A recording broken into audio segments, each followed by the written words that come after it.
Chers maîtres, honorables assistantes, permettez-moi de vous présenter notre travail intitulé « Corrélation entre le DAS28 et SEDAI dans l'évaluation de l'activité des patients atteints de la polyarthrite rhumatoïde ». Pour introduire, l'évaluation de la polyarthrite rhumatoïde s'est imposée depuis quelques années d'une utilisation dévolue aux essais cliniques, notamment avec l'avènement des biothérapies à une utilisation dans la pratique clinique au quotidien.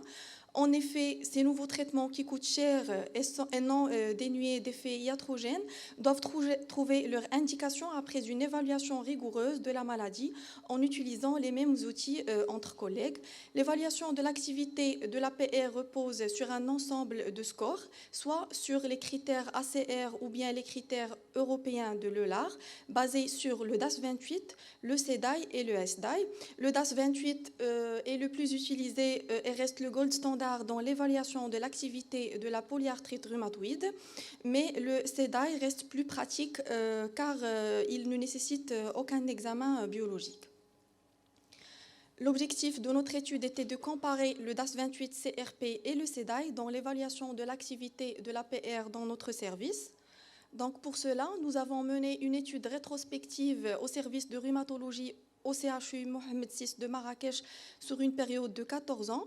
Nous avons inclus tous les patients avec une PR répondant aux critères ACR-EULAR 2010 et chez qui le DAS28 CRP et le SEDAI ont été évalués au cours de la même visite.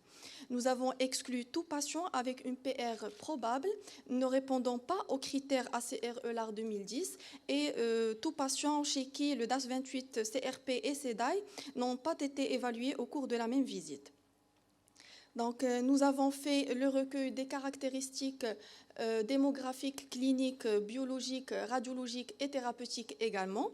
L'analyse a été faite grâce au logiciel SPSS version 20 et la corrélation entre DAS28 et SEDAI a été évaluée en utilisant les coefficients de corrélation de Pearson, la valeur P, et une covariable statistiquement significative a été considérée si P inférieur à 0,05. Parmi nos 260 malades, l'âge moyen était de 49 ans, avec une prédominance féminine à 86,9%. La durée d'évolution était de 4 ans. La PR était déformante chez 64% de nos malades. Les manifestations extra-articulaires étaient présentes chez 54% des patients. La PR était immunopositive pour le facteur rhumatoïde chez 77% des malades et pour les ACPA chez 82% des malades. La polyarthrite rhumatoïde était érosive chez 84% des malades. 92% de nos malades étaient sous corticothérapie avec une dose moyenne de 9,82 mg par jour. 85,4% de nos malades étaient sous méthotrexate et 27% étaient sous biothérapie. Le DAS28 moyen était de 5 et le SEDAI moyen était de 35. On voit ici le diagramme de dispersion qui montre une corrélation hautement significative entre le DAS28 et le SEDAI avec un R égal à 0,72 et un P inférieur à 0,001. 2,4 de nos malades avaient une maladie en rémission selon le DAS28, tandis que 2,1% avaient une maladie en rémission selon le SEDAI. Parmi les patients ayant une activité modérée selon le DAS28, 2 patients étaient en rémission selon le SEDAI, 6,5% des malades avaient un faible niveau d'activité, 51,6% avaient une activité modérée et 38,8% avaient une activité forte. Les valeurs du DAS28 sont directement liées aux valeurs du SEDAI. Quel que soit le niveau d'activité, l'évaluation de l'activité de la maladie par le DAS28 et le SEDAI a montré qu'il y a une corrélation hautement significative pour chaque niveau d'activité avec un P inférieur à 0,001. En guise de discussion, l'utilisation systématique de mesures composites pour évaluer l'activité de l'APR est devenue une pratique courante en rhumatologie. Le SEDAI et le SDAI, ce sont des outils qui ont été développés et validés plus récemment. Le SEDAI reste un outil d'évaluation qui repose uniquement sur des mesures subjectives rapportées par les patients, d'où la nécessité d'une mesure plus objective de l'activité de la maladie. Donc le DAS 28, comme on a dit, reste le gold standard dans l'évaluation de l'activité de l'APR. Il est utilisé aussi bien dans les essais cliniques que dans la pratique quotidienne. Donc il s'agit d'un indice clinique qui combine des mesures objectives, notamment des marqueurs inflammatoires incluant l'AVS et ou la CRP, et des mesures subjectives de l'activité de la maladie. Donc, le DAS 28 reste l'indice le plus largement validé pour l'évaluation de l'activité de la maladie dans l'APR. La plupart des implications cliniques de l'utilisation de ces indices se situent autour des seuils établis pour classer les états d'activité de l'APR, soit en rémission faible, modérée ou bien élevée. Donc, d'après l'analyse d'une base de données portugaise en 2015, une corrélation hautement significative a été trouvée entre les trois indices, notamment le DAS 28, le CDAI et le SDAI, avec un P inférieur à 0,0001. Et on a aussi une étude réalisée en Inde en 2017 qui a trouvé aussi une corrélation positive significative entre le DAS 28 et le CDAI, avec un P qui reste inférieur à 0,001. Une autre étude réalisée en Colombie en 2016 qui a montré une corrélation entre le RAPID-3, le DAS 28 et une meilleure corrélation avec le SDAI et le CDAI. On a ici aussi une autre étude réalisée au Maroc en 2015 qui a montré une excellente corrélation entre le DAS 28 et le CDAI et le SDAI et le DAS 28 et le SDAI avec un P qui reste inférieur à 0,001.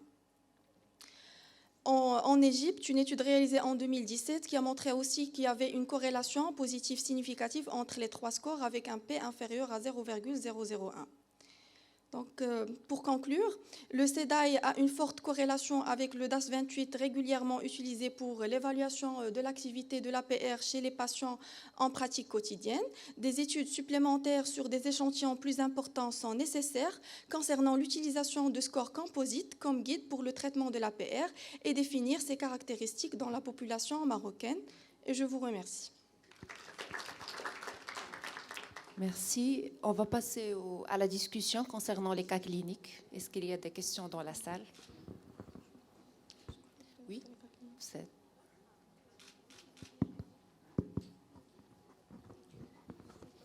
Alors, j'ai une question pour chaque intervenant. Alors, pour Dr Chkouri, d'abord, bravo pour le travail.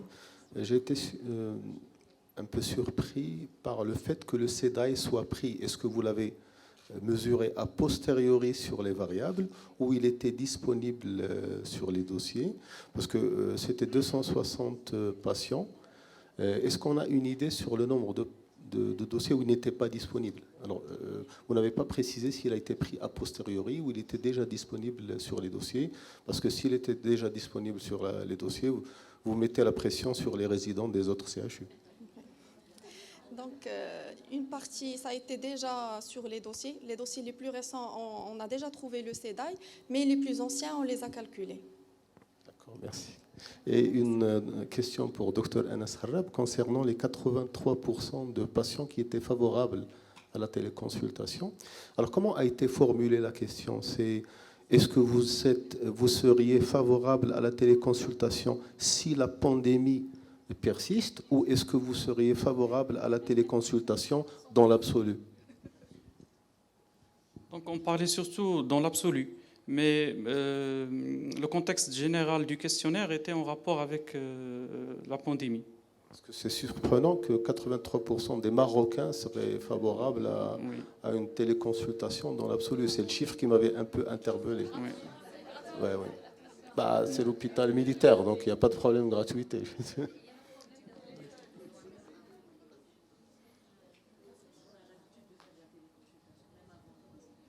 Oui, mais ce n'est pas forcément représentatif de la population générale, parce que c'est l'hôpital militaire.